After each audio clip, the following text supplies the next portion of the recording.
各位同学，大家好。那我们呢也没有办法说逐句的把这个六祖坛经给大家讲解一下。昨天呢我们也谈到了说，其实六祖坛经的这个文字呢都很浅白文字不深，但是呢它是它的义理深。义理深呢是因为这么浅的文字传达的讯息呢却那么深，那是因为呢在我们当时看到的中国佛教的那个整体已经具备了能够化繁为简的一个呈现，所以呢六祖呢就在这样的一个因缘呢，把非常丰厚的这个佛教的哲学，然后化为很简单的几个字传达出来。那么也把这个修行的方法就天台止观建立的这个止观的法门，在这个基础上把这些已经具备这个条件的这些禅者然后让他们直接进入到我们佛法修行里面呢最深的这个智慧。那所以我们知道说这个条件呢非常的重要，这个背景也非常的重要。那我们在把不管是汉传佛教或者是南传跟藏传佛教呢传到西方来的时候呢，我们发现到最大的一个问题呢，就是因为这个文化的这个差异。这个文化差异呢，其实是在佛教的传播上，可以说是一个最大的一个屏障它不一定说让你不能够度过或者是不能跨过，它只是一个屏障。但在目前呢要跨过这个屏障的话，那有很多工作要做。那么这个工作呢，包括了说把东方的一些哲学、一些智慧那么通过西方原有的这个文化、西方原有的智慧来融合。那么这个融合的过程呢，是一个文化一致的这个过程。这个过程呢，在中国发生过那我们要知道，就是当时呢，印度文明跟中国的文化文明呢，如果从文明的角度或者文化的角度来讲这个程度呢是相等的，就是同样的这个高度的这个文明中国本身发展出来的跟印度他们发展的当时都是几千年，而且这个几千年呢，我们也知道很多地方也有几千年的这个文化，可是呢可能出来的是比较我们说比较浅那这个程度没有那么高的。那么我们也发现到一个现象，就是说比如说我们热带热带呢有很多土族，这些土族呢在我们当地呢也已经几千年了，活了几千年，包括像非洲一些地方。那为什么他们的文化或者文明的程度一直停滞？还有另外一个地点呢，就是这个寒带的地方。那我们也发现到说，寒带很冷的地方也有一些土族，可是呢他们都没有办法发展高度的文化。那么因为热带呢这个天气太热了，而且没有四季。我们那边呢有一个诗人形容说常年仲夏，用我们华人了解的一雨成秋下雨了就有点像秋天，但是常年仲夏就是都是在夏天。那么这样的天气呢，当地的土族是活在森林里面才比较好生存。那他们呢不需要发展很大的很高度的文化，而且也没有时间去做那个。为什么呢？因为天气太热了，人容易昏沉大部分的时间白天都是睡觉休息然后在森林里面生存很容易。你到河边钓几条鱼，然后到树上采一些水果，然后很简单的一些蔬菜，他们就可以生存。那我们那边还有一些地方呢，他们是种这个我们叫旱稻，就烧了一片疤。所以最近这几年呢，为什么我们那边的雾霾特别严重，就是因为印尼很多这些土著就烧了疤，然后就种这个旱稻，所以他们的生活条件呢非常的简单就可以生存，他们没有想到更多的东西。那么寒带呢，我们像爱斯基摩人，你叫他们怎么发展什么高度的文化呢？他们每天在那么冰冷的气候，他们只想到说怎么维持他们的生存。我们发现到说，基本上比较高度发展的文明，大部分都在温带，因为四季还有很多不同的这个外境的这个呈现。当然这个不是绝对的，不过我们看到有这种现象。然后历史上的角度来看呢，我们也发觉说，它也有一些，我们说我们的工业吧，它是基本上同一个时期，叫古典时期。那么最重要的几个哲学家都是在那个时代出现，东方就佛陀啦，还有其他的那个教派的那些教主。中国呢就老子孔子好几个子，然后希腊都是这些主要的人。那如果是讲到基督文明的时候，就是2000年前，那就基本上就是那个时代都出了很多伟大的这个人物。那我们也发现到是这样的一个情况所以呢，那个时期呢，印度文明跟中国文明，我们叫4大古文明是相等的那个程度。那么这2个文明发展到高峰的智慧，在中国结合，所以是2个文明，是完全不同的文明。印度的文化跟中国的文化其实是距离蛮大的，因为在中国呢，宗教不是主要的思想，中国的宗教从来没有成熟过。可是印度呢，是一个以宗教为主的这个文化那么这2个完全不同的结合，那就是在中国第2度高度文明发展的时候，就是在隋唐那个时代这2个文明结合，所以结合呈现出来的就中国的佛教。那中国佛教里面最具代表性的就是禅宗，在那个时代所以这些条件呢都是必须要具足的，必须要有这个条件。那么现在呢，当东方的这些文化呢文明传到西方来，那么之前一大段时间呢是西方的文明高度的发展，然后传到东方去，然后慢慢的他们也发现了说，原来东方也有很高度发展的文化文明，尤其是佛教，还有印度的一些哲学，中国的一些哲学，他们准备要吸收。可是呢，这个差异是蛮大的，那么是一个屏障。那如果没有办法把这个屏障打通的话，贯通起来，那么我们看到的大概都不会是最完整的那就像说我们早期看到中国佛教在接受中国社会在接受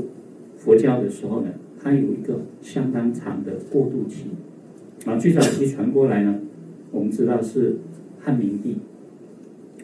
就是东汉末年了，那么就梦见这个金人。当然那个时候丝绸之路已经通了，那么也有一些资料说秦始皇那个时代呢，秦始皇跟欧夷王是同一个时期，已经有一些少数的可能是出家人到过中国，因为呢记录里面有一些字眼他们叫商门商门。那商门呢，就是实际上后来翻译成沙门，就是出家人然后这些资料呢有留下来，但是呢没有什么很清楚的这个交代。然后到汉明帝的时候呢，我们知道汉武帝已经把这个东西两边打通了，所以这个文化传过来的时候呢，就中国开始吸收。那么吸收呢有2个很重要的一个这个吸收的这个过程，一个呢是当时是动乱的时期。汉朝末年呢下来，我们就知道是三国，三国过后呢就三国归晋，就魏和晋，然后下来南北朝。那么那段时间呢，这个社会比较动乱，那佛教的这个因果的观念很快就被吸收，尤其是三世因果。因为呢，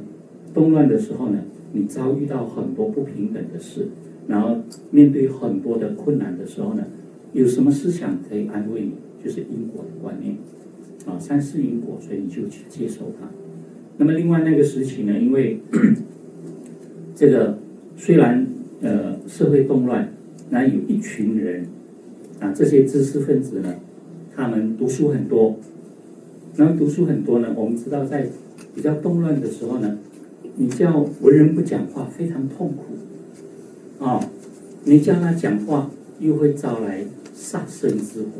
那怎么办呢？讲一些无关痛痒的话。所以那个时候是玄谈、清谈魏晋南北朝那个时代，文人都讲。那么清谈呢要有很好的塑料元素。那元素是什么呢？道家的东西讲道家的东西呢道法自然，讲一些玄谈。刚好佛教传进来的时候，佛教的义理很多很相似所以理的部分呢比较高深的这个部分就文人来吸收。那么比较一般的这个因果的观念呢，就社会群众在吸收。那么这样的两个管道过来的时候呢，中国佛教中国就开始吸收佛教。那我们知道是因为当时呢，他们在玄谈这个佛教的义理的时候呢，因为没有适当的文字，就好像现在佛教传过来西方的时候呢，我们常常用一些文字是不太适当的因为这个文字是传达文化跟文明的很重要的这个媒介，你没有的话就是没有的，它不能勉强的。那除非你在创一些新的文字那创新的文字就要借用别人的文字。那么这个过程呢，我们看到比如说佛教传到西方的时候，很多英语没有的，德语没有的，怎么办呢？就用回梵文或者巴利文才来解释它。因为他们把梵文跟巴利文都用这个罗马拼音把它拼出来了，所以他们可以直接用它。那当时中国呢在用的时候，一方面是中国的文字很活泼，另外一方面呢就是中国呢原本有的道家的一些观念，或者是道家的一些文字就被吸收，就被转化来用那么这个用的过程里面呢就很多人可以谈佛法，轻谈佛法。那么慢慢的传的经典越来越多，就发现到一个问题，什么问题呢？这个道家的东西虽然很接近，但是还是有根本思想的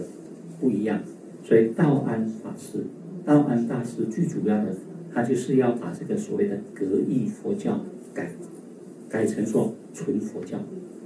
就是不要用道家的观念、道家的文字来解读佛教的这个思想。那同个时期呢，那个鸠摩罗什入关，真正把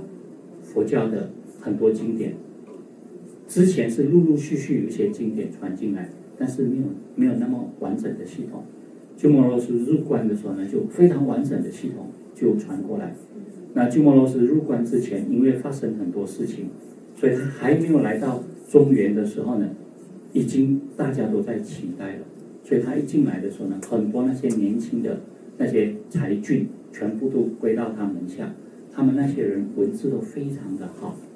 所以鸠摩罗什翻译的经典呢，我们特别好读，而且呢非常中国文字的那种表达的方式所以这样子呢，佛教就开始呈现自己比较清晰、比较完整的这个层面。但是呢，南北两边呢还是有分裂因为南北两边的这个朝代一直在更替嘛这个皇帝你做了几年就被换下来，那么这样的一个过程，社会还是动乱的。但是呢，文人在找到他们可以倾谈的这些内容的时候呢，也不太理这个政治的时候呢，很多东西就留存下来。那么还有一个最重要的就是当他们要的时候，一定要翻译。所以翻译经典呢，在佛教传入中国的过程里面呢，是最主要的一个内在的这个力量。那这个翻译要求越来越好，越来越准确。鸠摩罗什就扮演这样的一个非常重要的这个角色。然后到天台宗出现的时候，我们看到说，中国文化吸收佛教的同时，他也把自己的东西涌入到佛教里面去，就两个同样高度的文化交流。那么交流呢，是这样的一种交流，就是交流的过程里面，就你中有我，我中有你。那么这样子呢，中国文化呈现的就保存了中国本身文化的特色，尤其是中国哲学的这种建设。我们知道中国哲学最高的境界就是圆融，所以印度佛教传入中国的时候呢，就圆教是最被推崇的。那么这样的一个过程很重要，我们看到它花了好几百年的时间。那么现在西方呢，在接受这个东方的这些文明的时候呢，还没有足够的时间，还有很多东西传过来的时候呢，还不能直接跟西方的文明结合。那虽然现在西方用科学，也用比如说心理学，还有各方面的这个学问呢，想要跟佛教或者是东方的这个智慧结合，但是还需要一段时间。那么在这样的情况之下呢，我们知道，即使把禅传过来，还是没有办法说就能够有这个很好的基础跟背景，让这么简单的这个禅，但是又是非常高明的这个禅呢，涌入到西方的社会。那么刚才呢，他90报告一个好消息，其实这个好消息呢，我们拭目以待，可能是20年以后才发生的事情因为呢，我们跟这个编辑谈的时候呢，我在波兰讲的这个六祖坛经那个自信清净的这一章已经翻译了，他看过了，他没有什么感觉，因为这个讲的比较深。那么我想要出版的那本书讲的是禅修的东西，他感觉也不明显，因为已经有给他一个就是介绍了，他也没有什么特别感觉，他只喜欢那个题目而已因为我们放的题目呢，本来我放题目是春在枝头，比较感性一点，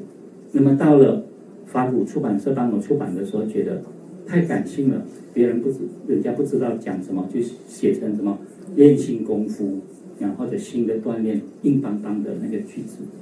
那个书名我给他们放的这个书名，我都觉得这本书都硬掉了然后在中国也是出版这样2本，然后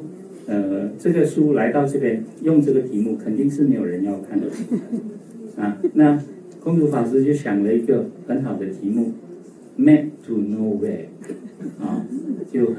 很感性的一个题目，一个地图，然后不知道要走到哪里去。可是 Nowhere 呢，我们加起来就是 Now and Here， 这个是我发现的